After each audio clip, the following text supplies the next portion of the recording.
Curandero. Historia basada en la vivencia de Tomás Martínez González. Escrito y adaptado por Tenebris para relatos de horror. Yo era curandero y vidente. Tengo el don de ver a futuro, pero no puedo interferir en lo que va a pasar y alterar las cosas. Hacía trabajos de curación en las personas que solicitaban mis servicios. Varias de ellas me pedían que hiciera trabajos de magia oscura para enfermar familiares o exparejas. A ese tipo de cosas siempre me negué. Nací en una familia humilde y mis padres viven en una casita con paredes de tabla y techo de palma. Desde los 5 años me di cuenta que tenía facilidad para adivinar acontecimientos que iban a ocurrir.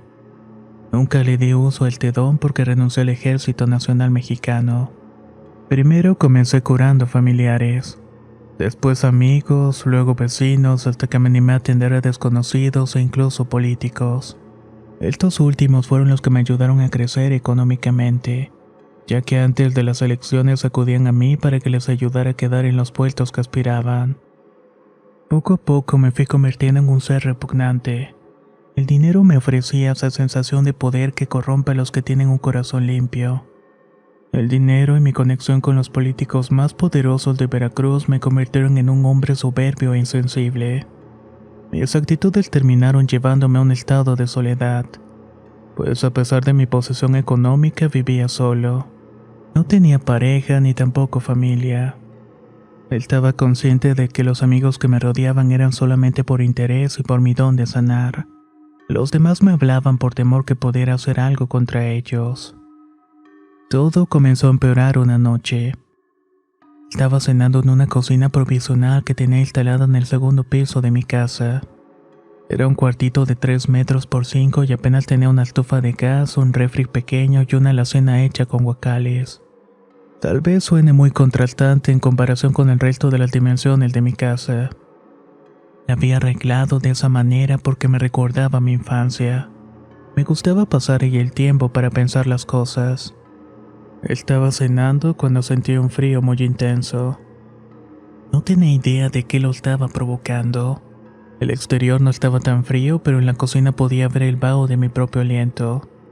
Me pareció bastante extraño porque era tiempo de calor. Intenté calentarme con un poco de café, pero no funcionó. Así que agarré un cigarrillo para relajarme un poco.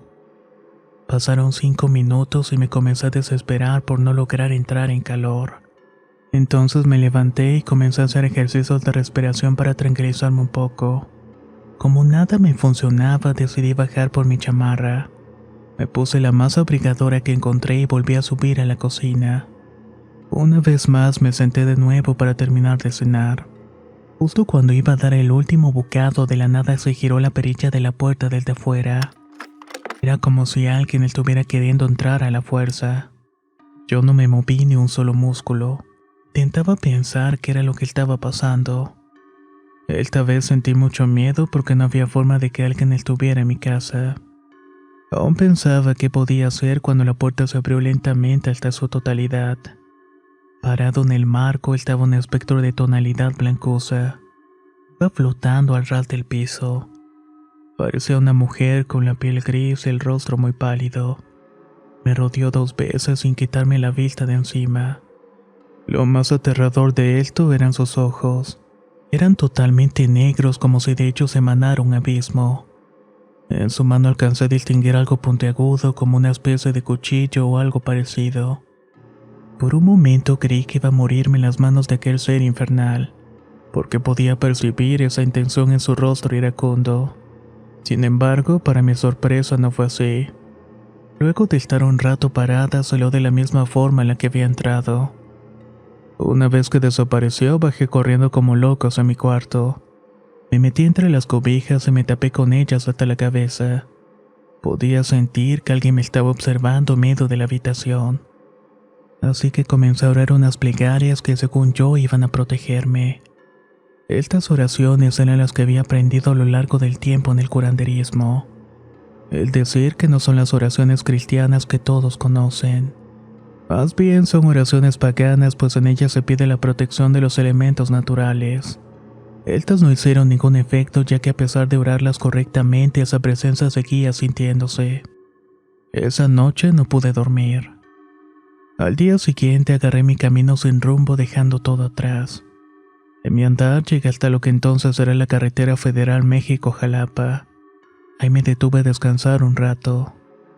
Seguía temblando de frío aunque había mucho sol. En eso vi que se acercaba un camión y no sabía en qué dirección llevaba, pero iba a pedir un aventón. Hice señas con las manos hasta que más adelante se detuvo. Corrí para alcanzarlo y el chofer abrió la puerta preguntándome para dónde iba.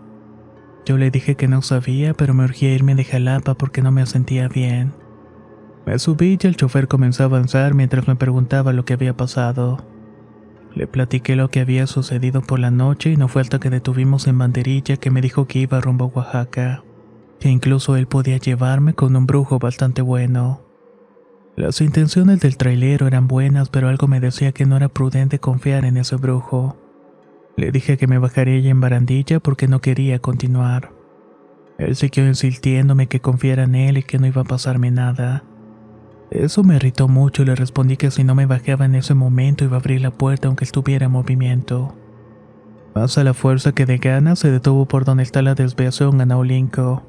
Sin perder más tiempo decidí volver caminando de nuevo a Jalapa. A pie me hizo unas 2 horas aproximadamente hasta llegar a mi casa. Solo saqué una cobija para protegerme pues ya no podía soportar el frío que sentía en todo el cuerpo. Decidí que no me iba a quedar a dormir en la casa y que me iría a la de mi madre. Cuando estuve con ella me solté a llorar. Le pedí perdón por el mal uso que le había dado mis dones y por sentirme superior a Dios cristiano que ella tanto adoraba. Estoy seguro que esto le dio mucho gusto pues en mi juventud siempre injurié contra Dios. Incluso maldije a mi propia madre por haberme traído al mundo en condiciones de pobreza y sufrimiento. También le pedí perdón por haberle dejado de hablar porque me avergonzaba de ella. Mi madre con todo el amor se acercó para darme un abrazo y decirme que me perdonaba de todo. Me dio de nueva cuenta la bienvenida donde había crecido mi infancia. A esa casita de tablas, techo de palma y piso de tierra. Nos sentamos en un banquito de madera y me acercó una tacita de atole con maíz acompañada de un pan. Le platiqué también lo que me había sucedido. Ella me escuchó con mucha atención y una vez más que terminé se quedó pensando un poco. Estaba a punto de decirme algo cuando me interrumpió y me dijo que iba a llevarme al puente Jula. Allí está la iglesia dedicada a San Miguel Arcángel. Allí está un padre que te va a curar, hijo. Yo no sé cómo llegar, pero una vecina sí sabe. Le voy a pedir favor de que nos lleve. Una vez que dijo eso, mi madre me pidió que me acostara en la cama para que descansara un poco mientras ella iba por la vecina. Volvió 2 horas después para decirme que en 5 días saldríamos al puente, ya que la vecina formaba parte de la iglesia de Jalapa. Al parecer ella estaba de misionera dando catecismo a los niños que se preparaban para hacer la primera comunión. En ese lapso de tiempo estuve encamado en la casa de mi madre. Había caído enfermo, no tenía hambre y cuando podía comer algo lo vomitaba casi enseguida. También escuchaba que alguien me susurraba a los oídos. Era como si varios espíritus me estuvieran acosando. Cuando llegó el día partimos durante la madrugada en una camioneta que había conseguido la vecina. Tardamos 2 horas aproximadamente en llegar al puente Jula. En gran parte porque la carretera estaba en pésimas condiciones. Para esto era más o menos las 6 de la mañana cuando llegamos y también había una gran fila de gente. Sin mentir, puedo asegurarles que eran unas 200 personas las que estaban delante de nosotros, desde niños hasta adultos pequeños. Algunos iban maniatados porque según esto estaban poseídos por algún demonio. No tenían control sobre sus acciones. A las 7 de la mañana comenzaron a avanzar uno por uno. Algunos se curaban únicamente cuando el padre les ponía las manos en la cabeza. Otros se volvían más agresivos, insultando al padre y lanzando blasfemias contra Dios. Estos últimos eran apartados en un compartimiento que estaba a un lado para hacerles un exorcismo con más calma. A mí me atendieron a las 9 de la mañana aproximadamente. El padre me impuso las manos sobre la cabeza y sentí como toda la pesadez que cargaba se había desvanecido. El frío también se había marchado. Todos mis malestares desaparecieron en un instante mientras el padre decía: Dios Todopoderoso, te pido que liberes a tu hijo de la maldición y el demonio que trae encima. En el nombre del Padre, del Hijo y el Espíritu Santo. Amén. Luego de eso me retiré, no sin antes escuchar al Padre decirme que ya dejara la vida que tenía, que eso no le agradaba a los ojos de Dios. Entendí perfectamente a lo que se estaba refiriendo, así que saliendo de ahí me quité la cobija que traía encima. También me quité las chamarras, pues ya estaba curado y sentí una gran paz dentro de mí. Me arrodillé en la entrada para decir algunas oraciones en agradecimiento que me había ofrecido una catequista. Posteriormente fuimos a la camioneta donde viajamos para comer un poco. Estaba muriendo de hambre. Padre había llevado un caldo de pollo para celebrar mi liberación. Ya bien comidos volvimos a Jalapa.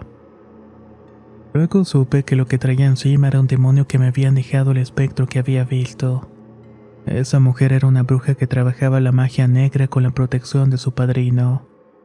Este no era más que el mismísimo demonio.